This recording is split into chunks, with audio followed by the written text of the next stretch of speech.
Oh, hi there. My name's Jorge. I grew up in the 80s and I used to love getting into trouble. I have always been a friend of felines. I take my faith very seriously, attending college at a Christian school, and I've been a music fan my entire life, only recently discovering I really like death metal. And I want to invite you to journey with me on my discovery of extreme metal. What is up, folks? Welcome back to A Christian Collects Death Metal. It's your pal Jorge here, back at you with another video. Thanks for stopping by once again. Welcome back. My friends, today we will be discussing albums that I am constantly reaching for. These are albums, records, cassettes on heavy rotation. For whatever reason, I just can't leave them alone. Well, I know the reason. They're super good, really good, great. Awesome album. So the first album I'll be talking about swept everybody off their feet. I mean, took everybody by storm, caught everybody off guard. I mean, the material was so good. I remember when I first heard it, it just took me listening to one song before realizing I have to have this album, because I put it off for a while. But we're talking about Aberration, Demonolatry. I have listened to this thing until the wheels have came off, till the cows came home, all the rest. They have the little sigils going across, which I can recognize the one, Payman, from, was it Hereditary? Yeah, that's the only one that I'm familiar with. But yeah, this is death metal that is full throttle, wide open, full steam ahead. It just does not let up at all. The slowest song, this is not your lumbering, sluggish sort of death metal. This is fast, aggressive, kick you with steel-toed boots sort of death metal. But the slowest track, if I could say that, would be Grace of Immolation. I can't even see, hardly. Yeah, Grace of Immolation on side B. It is such a good song. They do slow it down ever so slightly, and it just hits so hard, but the entire album is just great. And this guy's vocal display is not one that I care for at all. In fact, I am such a non-fan of the screaming style of vocals. You know, I like the low, guttural, sort of, you can't make out anything they're saying. That's what I like the most. He incorporates a screaming style, and I can hear and understand almost everything he's saying. Everything about that says I should not like this. Normally, I wouldn't. For whatever reason, it works so good with this, fast, abrasive death metal. It's such a great album. This ended up on a lot of people's year-end list.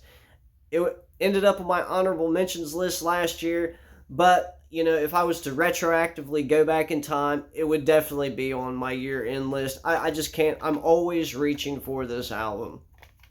But the next album is very much in that same vein. It incorporates the same screaming style that I am not a fan of, but for whatever reason, it works with these guys. Some Aussies, Gutless, High Impact Violence. I love it so much. We got the vinyl as well. I grabbed the first one on tape. From Dark Descent, and I think this came from Misako. Yeah, pretty sure that's how it went. But, man, I cannot leave this alone. I am constantly listening to this album. It is so good. Just like Aberration, from the start, it's just a green light, and it doesn't let up until the end. And it took me a while to grab this album. I think because the artwork just, I don't know, not the biggest fan of. I just thought it was like CGI type sort of computer art that, and I don't know, it just didn't land with me. But when I finally gave it a chance, I just kept seeing people talk about it, just over and over. And when I finally got around to listening to it, it just took me listening to one song like Aberration, and I was like, oh, I get it now. It is just an incredible album. Man, these guys, they had one EP before this, which I have that as well, Mass Extinction. And it is this is quite an upgrade from the EP in my opinion. It is a quick listen. It goes very fast, but it is so fun. I just find myself either listening to the vinyl or throwing the tape on all the time. I mean, just literally, I'm going to wear these copies out. And for my next album, it is from a band who is beloved, cherished by all, I think. I never hear anything bad about these guys. I never have. They are, what they say, universally known and locally respected. Everybody loves these guys. Everything they do is fantastic. We're talking about Undergang. This album in particular, Aldrig I Livet. Aldrig I Livet. I'm not sure the pronunciation. Apparently, this is Bruce Campbell from The Evil Dead. David who's the artist, also the vocalist with Undergang. Extremely Rotten. He runs as well. He done the art, and yeah, this is supposed to be a depiction of a scene from Evil Dead.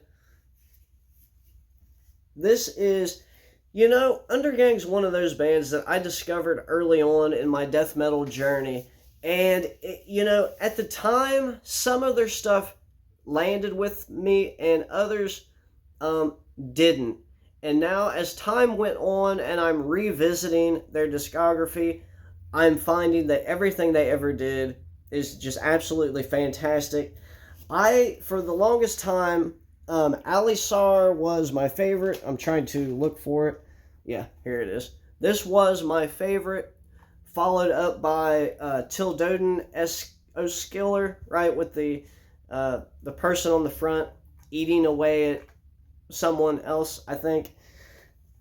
I don't have that handy. But I found very quickly that this is the one that is my favorite because it adopts a super menacing, they do slow things down quite a bit, and it makes for an ultra menacing sound. It sounds just absolutely incredible. Almost ballad-like, but that's not accurate.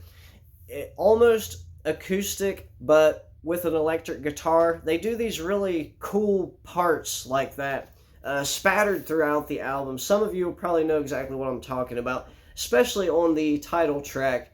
They incorporate that.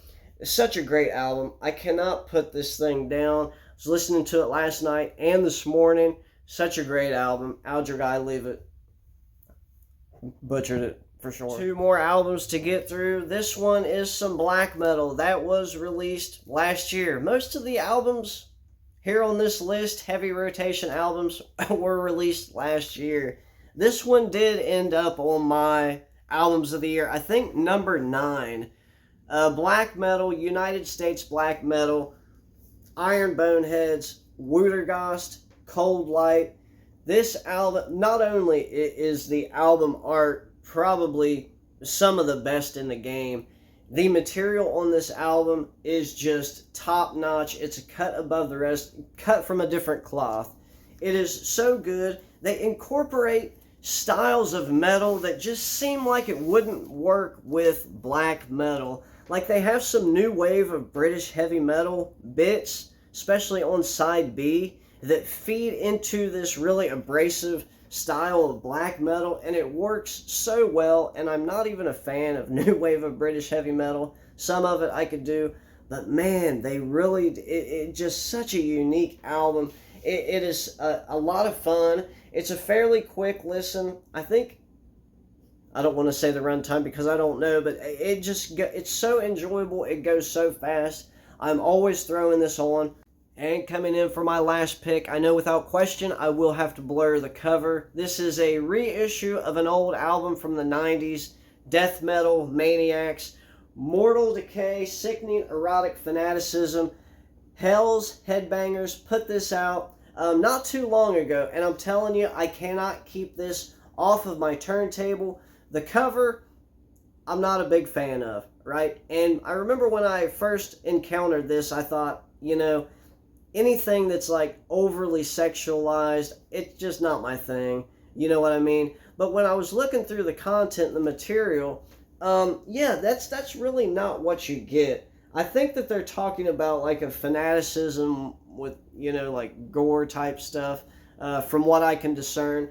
This death metal is so good. This is like the epitome of death metal. In fact, this from the 90s is better than a lot of stuff currently today. It hits all the right buttons for me personally. They have all the slowdown bits, as well as they just speed things up in the most offensive of ways. It is absolutely an insane listen. I can't keep it off my turntable. I seen Simon over at Explosive Action talking about this as well. I guess this was sourced from digital, probably like a CD. That is something I'm not a big fan of. I wish it were analog, but I guess it's a necessary evil. Hells probably didn't have access to the original master tapes. That's probably all they had to go off of. So, it's kind of a necessary evil, in my opinion, because how else will we get something like this? This is the original artwork, too, by the way. It comes with a huge, giant fold-out, almost akin to this big thing behind me right here, which is an uncut sheet of, it's a whole deck of playing cards. It's an uncut sheet of playing cards. I'm big into sleight of hand card magic, and this was a deck of cards and a full sheet. Anyway, it's about that big. It's humongous.